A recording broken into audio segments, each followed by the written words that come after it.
Ay, ese estufa. No me hagas pensar que me equivoqué contigo, dice B, con ese tono maternal que adopta cuando va a apuñalarme con su autoridad. Yo sé cuánto te gusta este tipo de novelita metaficcional del tipo escribo, que escribo, mira que bien escribo, es que soy tan escritor. Ya me lo he dicho antes, ningún cliente quiere un libro que hable más del biógrafo que del sujeto biografiado, pero esta vez le advierto que está leyendo el documento equivocado. Ese no es el borrador sobre Jaime Guzmán, son mis escritos personales, le digo. Son estas notas, precisamente, sin embargo. El hecho de que B esté leyendo el documento equivocado no parece eximirme de culpa. Como sea en otras sesiones, me dice muy seriamente. Ya sabes que nos pidieron un libro sobre Jaime Guzmán, no un libro sobre cómo el libro de Jaime Guzmán se transformó en tu dementor. Lo que en el mundo de Harry Potter refiere a una criatura oscura que consume la felicidad humana, creando frialdad, oscuridad, miseria y desesperanza. Si hasta ya te estás pareciendo un poco a Jaime Guzmán, me dice B. Naturalmente, he notado que me estoy quedando pelado. Eso es un pedacito, ya está casi a la mitad, de Yo no soy esa, un fanfiction sobre Jaime Guzmán de Roberto Suazo, quien es licenciado, magíster y doctor en literatura por la Universidad de Chile, doctor en filosofía por la Universidad de Otago, Nueva Zelanda, que a mí me voló la cabeza con su primer libro, Víboras, Brujas, Putas, una historia de la demonización de la mujer desde Eva hasta la Quintrala, que sigo usando hasta el día de hoy en mis talleres. Macho y hembra los creó, una historia de la diversidad de género en el mundo antiguo. Y La humorista de Eleusis, una historia de la risa femenina desde la antigüedad hasta la casa de brujas. Esta es su primera novela y le damos la bienvenida. ¿Cómo estás, Roberto? Bien, Antonella, gracias por invitarme.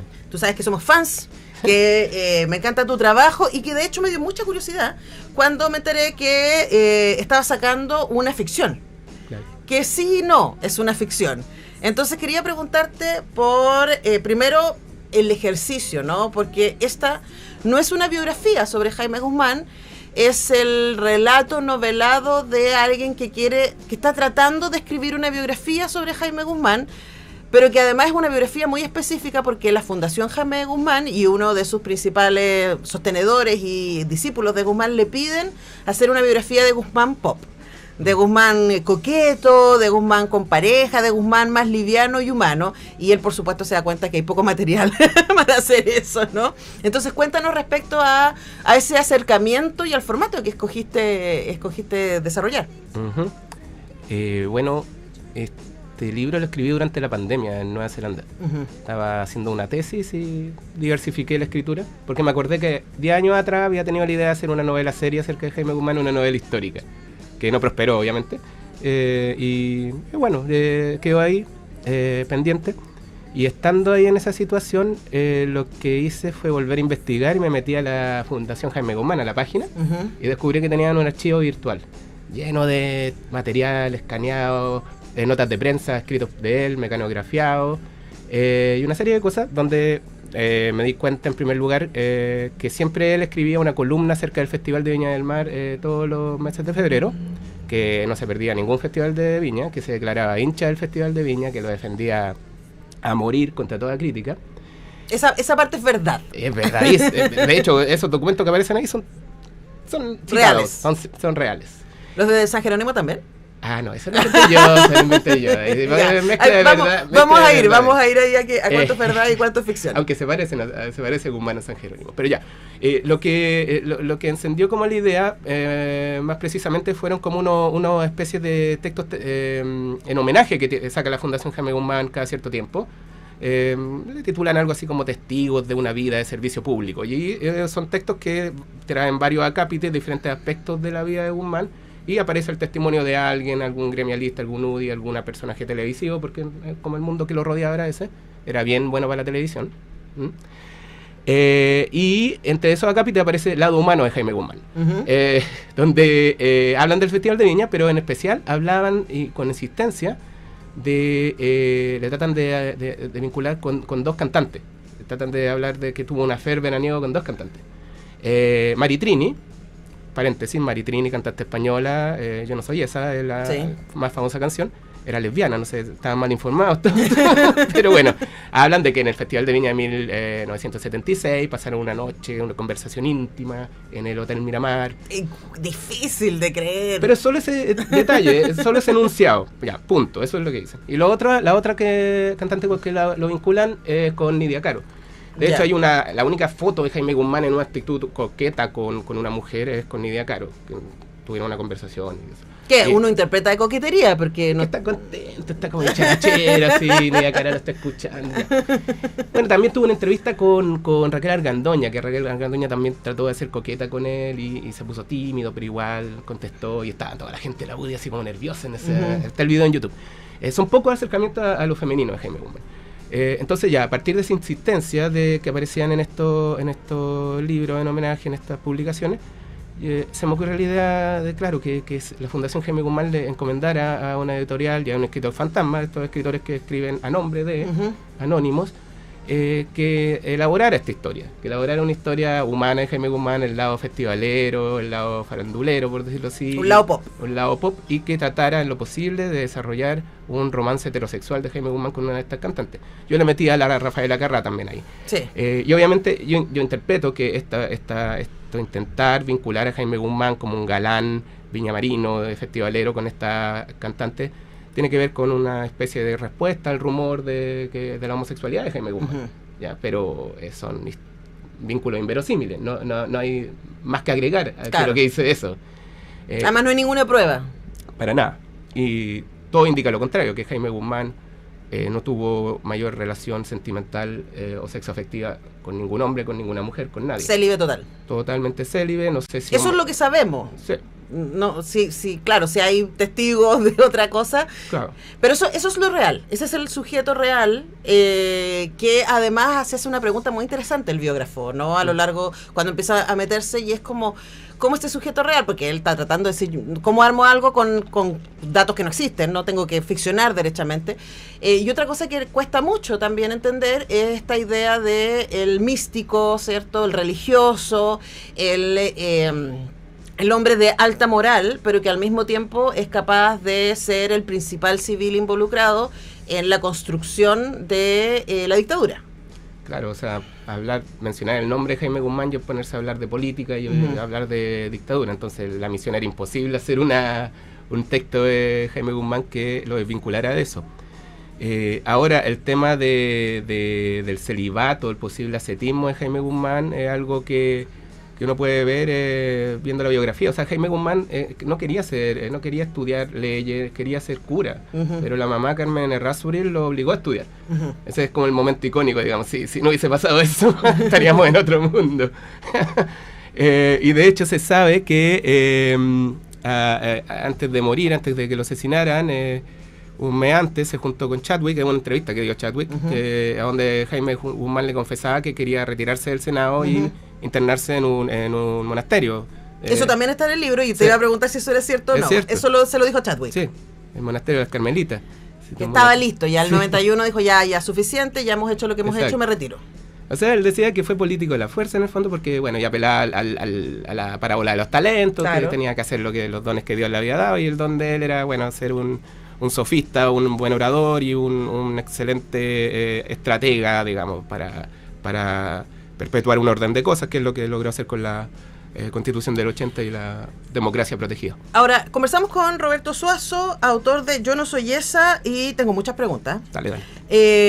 Primero, antes de ir a la estructura y al relato y a la idea de que esto está contado en primera persona desde este escritor fantasma, yo, como he leído tus 3 libros anteriores, te he entrevistado por los 3 libros anteriores y lo hemos comentado, me llamó mucho la atención este salto, ¿no? Y tú te has especializado en hablar de género y de representación de género.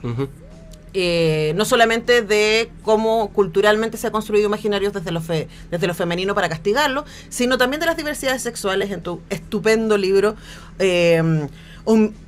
Hombre y Mujer los creó, que es una pregunta, ¿no? Y que nos muestra en ese libro cómo la sanción cultural a la diversidad sexual es absolutamente epocal y es absolutamente moderna, diríamos, ¿no? Desde el modernismo hasta la contemporaneidad, pero y también que en otras culturas eso sigue siendo no solamente normal, sino valorado, la existencia de diversidades. ¿Cómo alimenta ese autor, ese investigador, el doctor en literatura, ¿cierto? Y en filosofía, que escribió esos 3 libros, al Roberto Suazo que escribe este fanfiction? Bueno, Jaime Guzmán es un personaje sumamente freak. en realidad yo diría como que, y se habla poco de él, partiendo de esa base, como que ni los partidarios hablan de él, porque les conviene más que el reloj que construyó el relojero siga funcionando, pero no hablemos del relojero. Y el relojero es complicado igual. Sí, oye, pero la rareza de Jaime Guzmán en su momento los seguidores la tapaban o la interpretaban como un signo de santidad. Para los opositores también no se preocupan mucho de conocerlo, hacen bromas más baratas que cabecea la bala. No cabeceó la bala, le llegó como acá en el abdomen y vivió un puñado de horas más. En fin, la historia es más compleja. Mi vínculo con el personaje nacía de esa rareza. O sea, Jaime Guzmán hoy en día, si seguimos la tesis de que se mantuvo célibe y que fue una zeta, sería una especie de asexual. Claro. De cierta forma sería... O sea, estaría al interior de la diversidad, estaría en la bandera y estaría...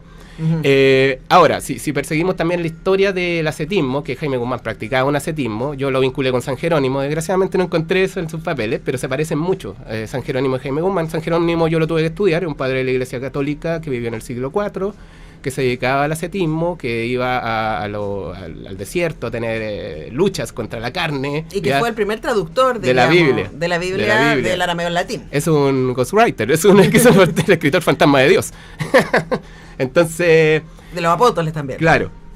Y los padres de la iglesia, en especial San Jerónimo, tuvieron una batalla encarnizada contra los paganismos de la época, paganismos tanto grecolatinos como orientales que estaban en boga en el Imperio Romano en los últimos siglos, y que los paganismos justamente eran los cultos paganos eran instancias que acogían a las diversidades, acogían eunucos, acogían personas de sexualidad fluida, cultos que en realidad giraban en torno a diosas madres, todos los temas que había estudiado en los libros anteriores. Paganismos que venían desde milenios antes que el cristianismo. Por ejemplo, los misterios de Eleusis, que tenía 2000 años, era como la religión más importante del mundo grecolatino, y que solo fueron clausurados por los padres de la iglesia.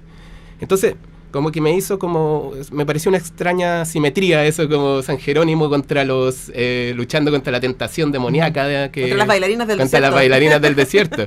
Que eso lo escribe San Jerónimo, contra bailarinas romanas, que eran actrices romanas cómicas, las mimas. Entonces todas esas cuestiones las había trabajado antes y ahora como que lo proyecté en Jaime Guzmán luchando contra la tentación viñamarina, digamos, en esos desiertos. Pero ahí entregado, porque esa, yo creo que esa es la que uno le llama la atención, porque el libro parte ahí, ¿no? Con estos datos sobre Jaime Guzmán. En tu caso, tú inventas que hay un video en donde él aparece aplaudiendo. No, lo inventé, existe. ¿El video existe? Sí. Ah, ya, yo pensé que eso búsquenlo. Hay un video entonces donde entre la multitud aplaudiendo a Rafael Acarrá está Jaime Guzmán muy entusiasmado. No sé si entusiasmado, pero está así. está mirando y hay gente más entusiasmada delante de él aplaudiendo, pero está. Porque estuvo siempre, estuvo desde el 74 hasta el 91, no se perdió nada. Qué raro, ¿no? Vio Los Prisioneros también en el 91. Vio a Jaime Amor. Claro, pero ahí ya con cierto resquemor uno podría pensar, sin demasiado entusiasmo. Sí. Ahora, luego, la palabra fanfiction a mí me llama mucho la atención, porque, el libro tiene su propia explicación al respecto, porque V, que es la editora de este personaje, que además no tiene nombre, el ghostwriter no tiene nombre, y al paso del tiempo se va cada vez mimetizando más con su personaje, va enloqueciendo en esto, pero voy a volver a eso. Ella le explica, la editora V escribe fanfictions de Harry Potter, ella es una ultra fan de Harry Potter. Entonces, a mí me llamó la atención porque el fanfiction en general viene a partir de una obra de ficción que ya existe y de la que se hacen derivados. Aquí, ¿cuál sería el original del que se escribe este fanfiction? Hay un fanfiction, de hecho, se menciona en la novela que hay fanfiction de personajes reales, que los niños hacen por ejemplo, de bandas que hay ahora, de K-pop, y hacen su historia ahí.